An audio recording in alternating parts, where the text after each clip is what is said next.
Well, hello and welcome to this edition of the Business Spotlight. I am Scott McMeans with Action Coach, and I am joined today with Jackie Bebenroth from Muse Headquarters. We're going to get a chance to learn about the marketing firm in the business of change. I'm really excited to listen to this because Jackie's got some really cool stuff. If you ever go to her website, I highly encourage you to do so.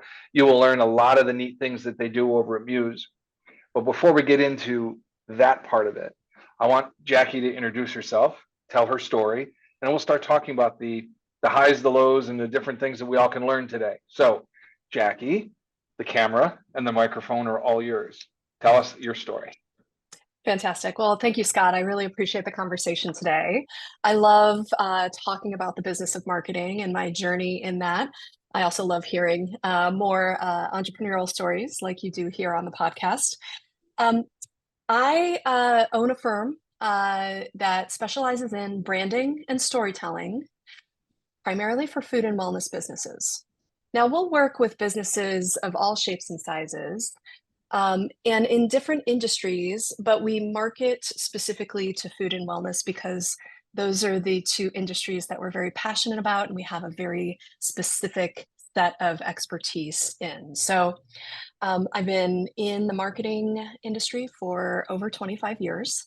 I grew up as an agency person, all the way through like junior copywriter, associate creative. I climbed all the ladders on the creative side, and then I switched over to the strategic side, and that's where I've spent the latter half of my career, running Muse for the last 13 years.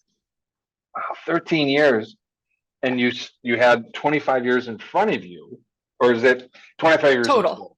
25 years in total. total. Yep. Was it? Oh, I was gonna say. I love this. I love the idea what you made comment to. You do something specific in food and wellness, and you do it because you have expertise and passion. And I wanted to ask you, which one came first, the expertise or the passion? Probably, gosh, that's a great question. I was somewhat obligated into the food business because my husband is a chef and restaurant operator here in Cleveland. You might know his work. He is Chef Ben Bebenroth, formerly of Spice Kitchen and Bar, and now owns Boom's Pizza, as well as Spice Catering Company. So I've helped him for many, many years brand and market his companies. And from there, we've sort of branched out to all areas of the food system. We work with everyone from agriculture, we work with farmers, we work with large manufacturers like Nestle. We work with food advocacy groups such as the Cuyahoga County Board of Health, farm to school programming. So we just have really enjoyed our work in food. There's a lot to do. Yeah, And of course, who's not passionate about food, right? I love the idea and not realizing the connection. And I'm sorry, but the connection you have with your husband. But this is not just a passion or an expertise thing. This is a family thing. You guys have a really interesting connection because he's got a business and you help him run it while gaining so much information and insight into that industry. You can help other people. Is that what I'm hearing?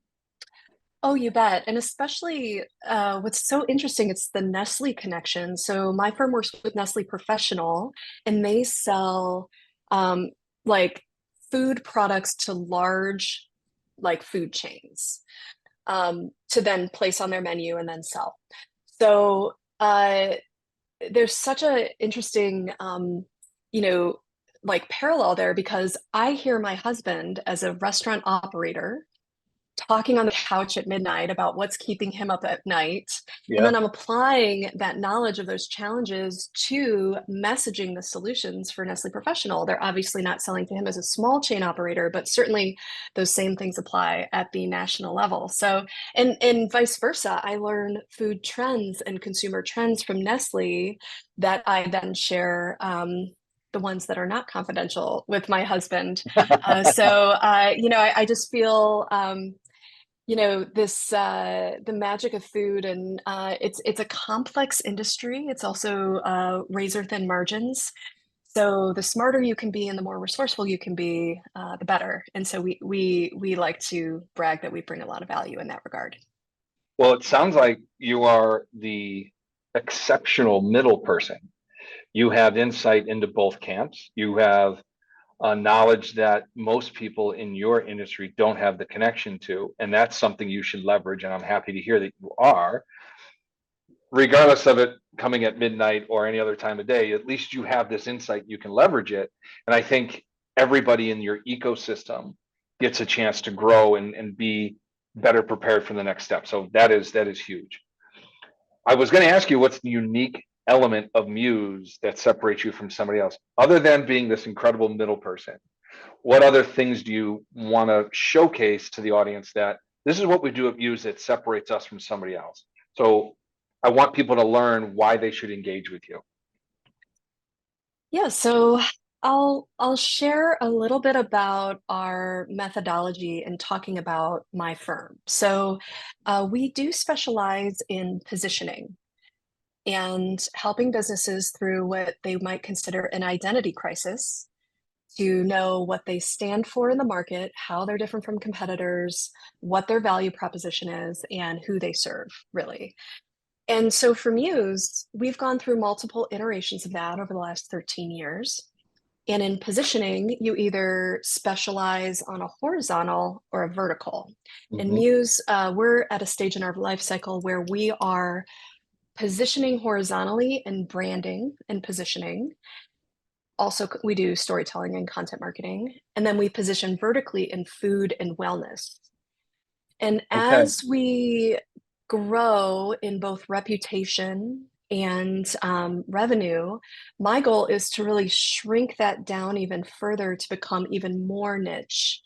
So maybe eventually we'll only be branding and we'll only be working with food companies. Okay. Because that's where especially for service businesses, that's where we can elevate our price points because we're a true specialist. And I feel like we're taking the right steps to get there, but I'm not comfortable doing that just yet because our cash flow isn't in a position for us to be fully putting all of our eggs in that basket. Okay. Okay. There's a lot to unpack there, but I think you know this better than anybody else because this is the space you're in. The expertise that you bring to the table across, and I hate to use the analogy of a table, but you have this buffet table of all the things you're capable of doing. You're looking at taking some of those the dishes off the off the buffet and shrinking it down to a unique set of branding efforts that you can do within wellness, within membership too, right? And food. Yes, correct. And in doing that, so with that, when we were at the very beginning of our journey, we did everything for everyone. Yeah. You know, we were selling apples, pineapples, anything. If it were a fruit, we could sell it to you, right?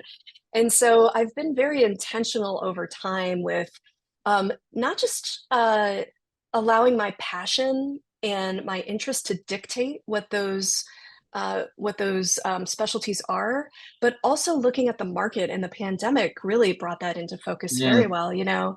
If another pandemic comes to pass, everyone needs to eat still. right.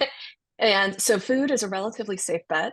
And then for wellness, health has become, especially in a higher end market, something for people to continue to invest in. So we're trying to look at ways we can recession proof our business through those decisions. Okay. And I like the mindset. And this is sorry. This is something that most businesses need to think about more than they do today. This is why it's a good lesson for people, right? Because of what's happening today doesn't mean it's going to continue to go that way. You need to be prepared strategically for what direction you want to take your business. Now, one thing I wanted to just circle back on real quick is you made comment that in the beginning you did anything for anybody. So it's almost as if you're willing to do everything for anyone because you're chasing money. Right. And now you've been in the business a long time, and you made comment earlier about your reputation is kind of building. Now your passion gets to dictate what areas of business you go into. One, because you're passionate about it, which is a good thing, and you have an expertise in that area. And if you remember my earlier question, what came first, the passion or the expertise? I don't think it matters necessarily, but what matters is you're following your passion because you're good at it.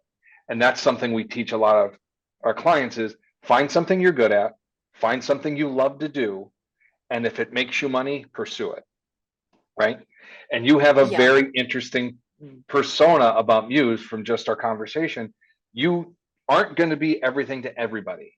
You're going to be a very specific partner that brings about the best brand recognition in these three segmented areas. I don't know if you can describe yourself any better than that. Am I correct? Yes, and I'll say that with the caveat is that, and I tell this to my mentees, and if I'm serving on a board for a startup sort of pro bono, uh, nonprofit organization, passion only takes you so far.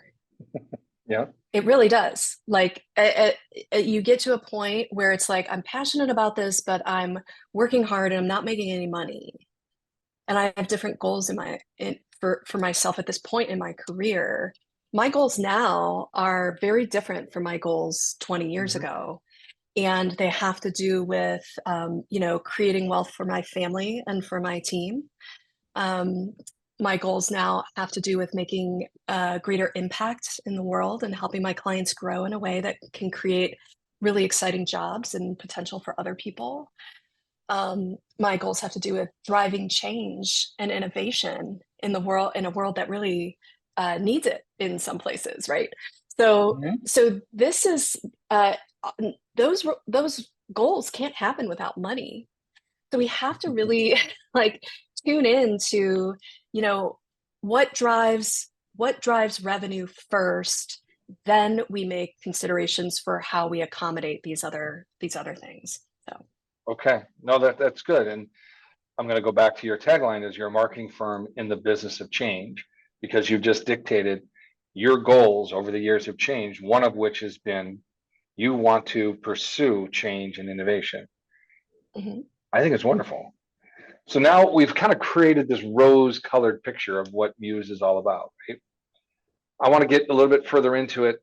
Explain the culture or how it how your business operates. What's it like working at Muse?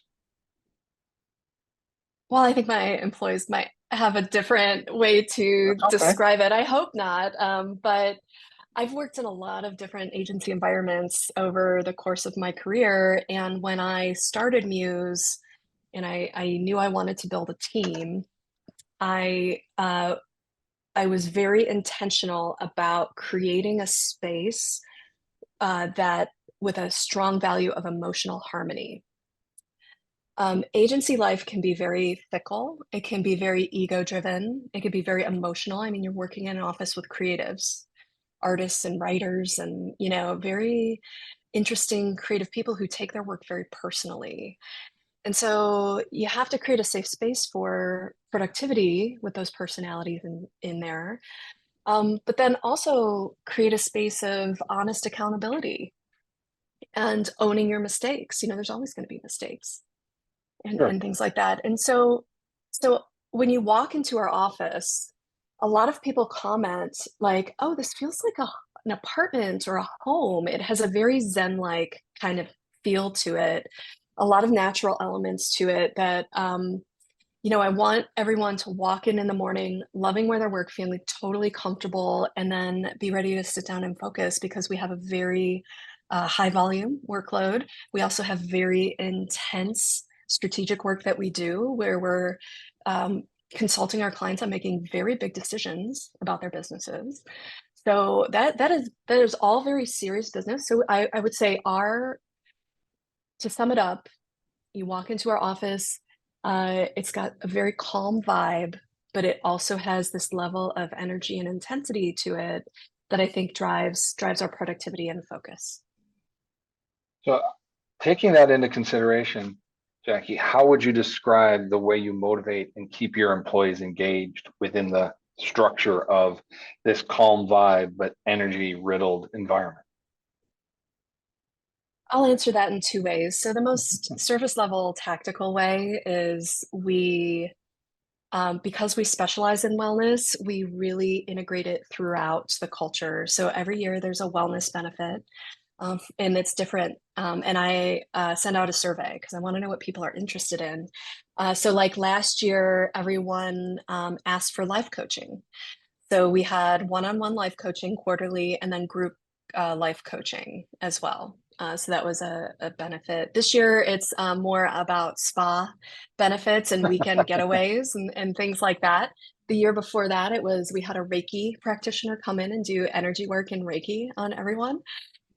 So just like maintaining sort of this commitment to mental and physical Mhm. wellness. We now have Wellness Wednesdays where our office manager is also a certified nutritional coach, a health coach. And so she does a 30-minute lunch and learn type presentation every other week. Um, Wow. so that's all surface level stuff. I do believe that it is a leadership requirement to show up and bring the energy.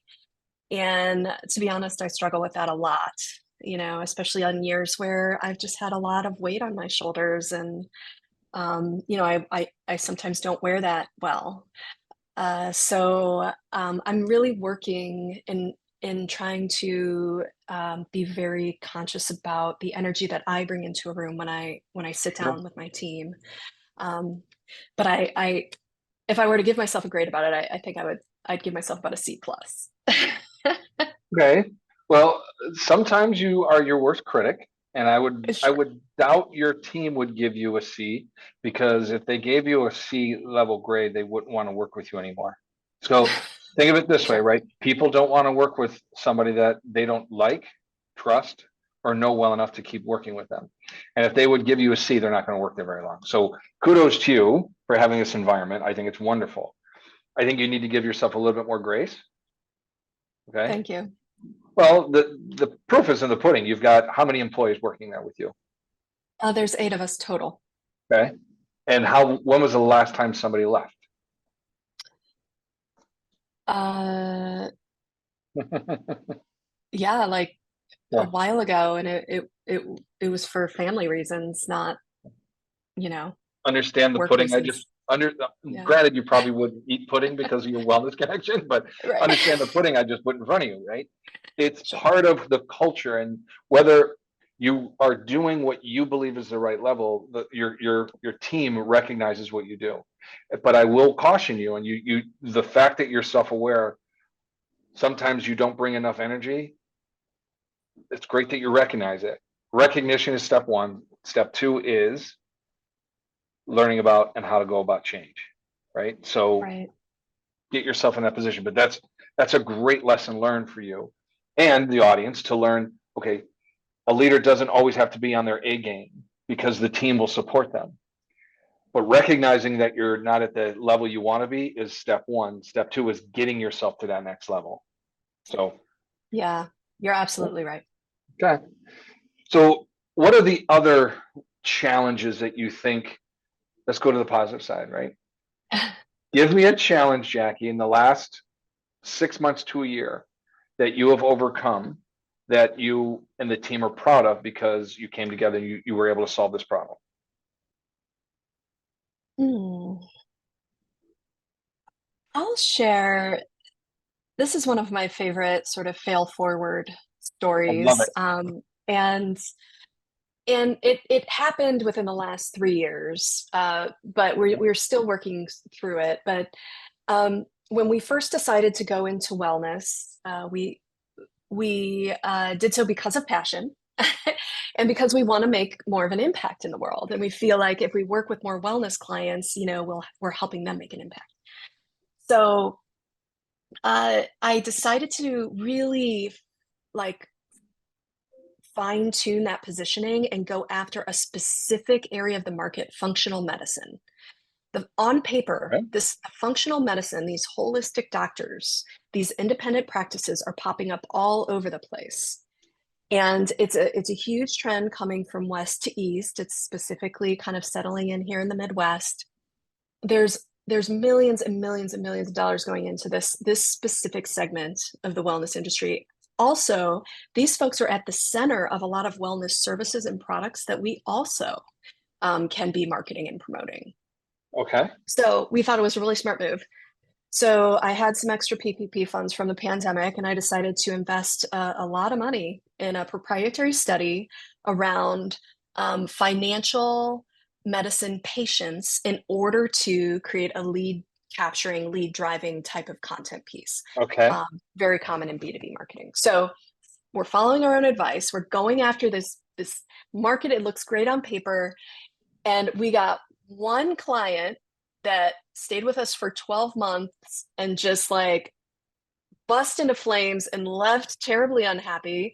We had two other clients that couldn't afford us, but we tried to work with them anyway, didn't weren't able to bring them any value. Not to mention the fact that all of these people that we talked to in the prospecting stage and who became clients, they didn't want to hear our expertise. And I don't know if this is doctors generally, but they're very smart people and they think they know what they're doing. Hmm. So they weren't looking at us as the consultants that we are, and they were instead saying, you need to do this, this, and this. And we're not, by our very nature, we're not just really order takers, right? We Oh, also yeah. didn't offer the service that they actually needed the most, which is digital marketing. We do not do digital marketing. Um, we tried to piece it together, invest in some additional resources, and it just didn't work. And I tell you, I must have it. I want to say over $50,000, time, resources, money, Yeah. advertising, losses right out the door. And I just had to kind of show up and evaluate the sunk cost bias in that. Like, do we Yeah. just like white knuckle it and keep going, or do we just cut our losses now and move ahead without it? And if you go to our website, you can still find our functional medicine report, and we still get some people coming there, but we do not actively go after that market unless there is a very specific need for exactly what we do. Okay. So, So the lesson that you learned is don't buck heads with your clients. right. And when the services they're requesting are not what you offer, there is no way to align it. Just step away. Step away. And Okay. we were in the yes and kind of Hmm. mindset because we were so committed to targeting and really building that base. We set it as a big, hairy, audacious goal. We Love it. wanted to hit those marks. And we were so committed to the goal. We ended up making all kinds of compromises to our process and our model that really shouldn't have been done, had we known more about that decision up front. Well, I appreciate the vulnerability and the candor by which you spoke this story. But it's a great lesson. And I think a lot of small businesses, especially those that are in that 2 to 3 year trying to get their way above water, don't don't chase things that aren't yours, right? Right. And especially the one thing that it may have been snuck in the side, but it's not a hidden statement. You said when we got off of our process and off of what we do to accommodate something else that we were unsure about, that's where things went awry. Okay. The lesson is know who you are, know what you're good at, and pursue that with the passion that it comes with. But you'll attract people to that as opposed to trying to put that square peg in the round hole. Yeah, and where were you I'm 3 years sorry. ago? Because here I am, like, we're gonna fake it till we make it. We've done it before, right? No, Yep. not in this case. It just did not work. Well, So, and one thing that comes into play, and I want the audience to know this as well, because humility among business owners is one of the biggest challenges that people cannot get over because their ego is something they cannot break. So that gets in the way of them making good decisions. And again, I want to thank you for your vulnerability because not too many people are comfortable saying, I've made a mistake. But the ones that admit they made a mistake, they're the ones that own their situation and they're responsible for the stuff that takes place. And now they can learn from that and move forward. That to me is the most important part of anything you can do as a business owner is learning from your mistakes and moving forward. So let's go on the positive side. What's the best, most incredible opportunity sitting in front of Muse right now that's going to make you reach your goal, make you feel good, comfortable, warm and fuzzy, all those great buzzwords in the next year to 18 months? What is it that Muse has got on the docket? Um, we have a dream team.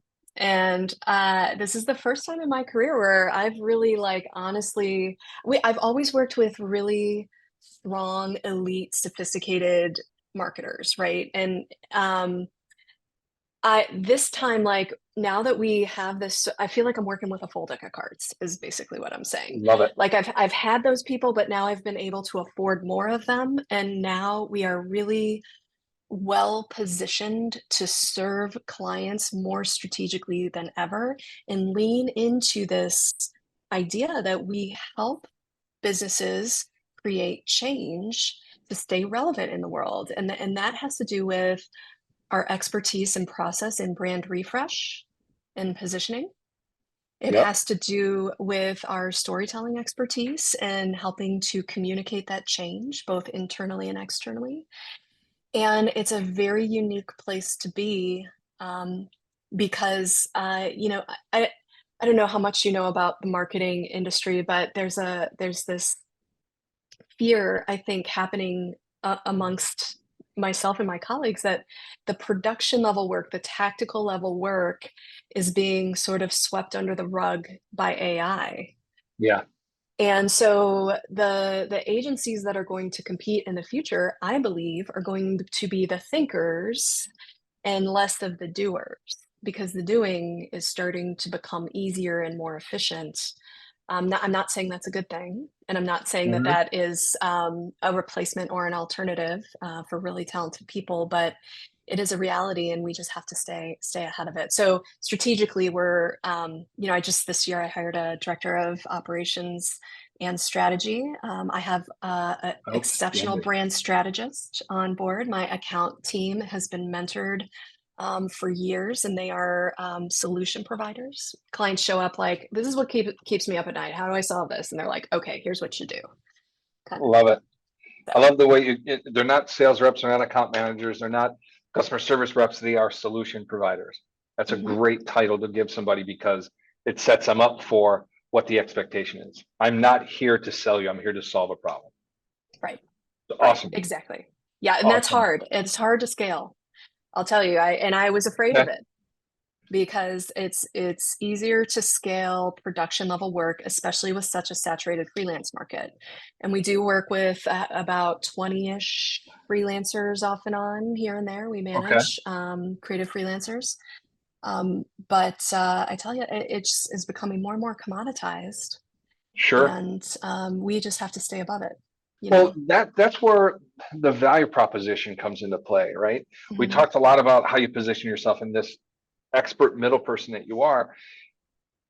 I had a conversation with somebody yesterday. They brought up what's more important, value or profit?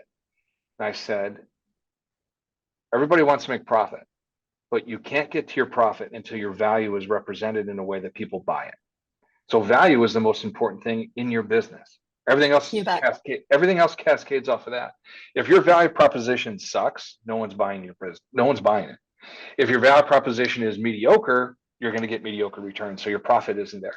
Your biggest asset is your value. And pricing is always going to be friend or foe, no matter what you do, because somebody's always going to be willing to do it for less. So the value and the reason why people keep coming back to you is the reason why they want to buy from you. So elevate your value and your profits go with it. That's my philosophy. That's my take on it. You bet. And it is, we encourage our clients to really understand the perception of value Yes. because they might define value in a very different way that their customers do. And so we do a lot of surveying and things like that to identify perceived value first and then align it with real actual value. 100%. Yeah. 100%. I have one final question for you before the time goes out on us, okay? Hmm. If you were to go to the park and sit down on a bench next to 18-year-old Jackie, what advice would you give yourself? Oh, I used to have a different answer for this, but most recently I've been and this is the first time I've said this on a podcast. I've really been coming into my own as kind of a female who leads. Okay. And I've been exploring what that means in the world because 18-year-old Jackie never would have perceived herself that way for one way or another. Hmm. Um, but thinking about what it means to be a leader, and specifically a female leader in today's environment, I would tell 18-year-old Jackie that that is a journey, but she needs to own it earlier. Perfect. Because I didn't come into that until later in my career, and I wish I would have known sooner that Hmm. I had it in me to do it because I had a lot of insecurity early on that could have been, I think, really overcome, and I maybe would have pushed myself a little more. Outstanding. It's funny. Everybody that's been on this podcast has answered it relatively the same way. Yeah, I wish I would have done something sooner. I wish I would have gotten off my ass. I wish I wouldn't have listened to this person. It all boils down to trust in yourself and what you want and just start earlier than what everybody else expects you to do. you bet. Yeah. Yeah. Jackie, this has been outstanding. I appreciate your time and again, your vulnerability and your willingness to just tell us all about Muse and what you've got and your uniqueness. I think this was an excellent, excellent podcast. So thank you for being a part of it. Thanks. I enjoyed the conversation. I thank you so much for that.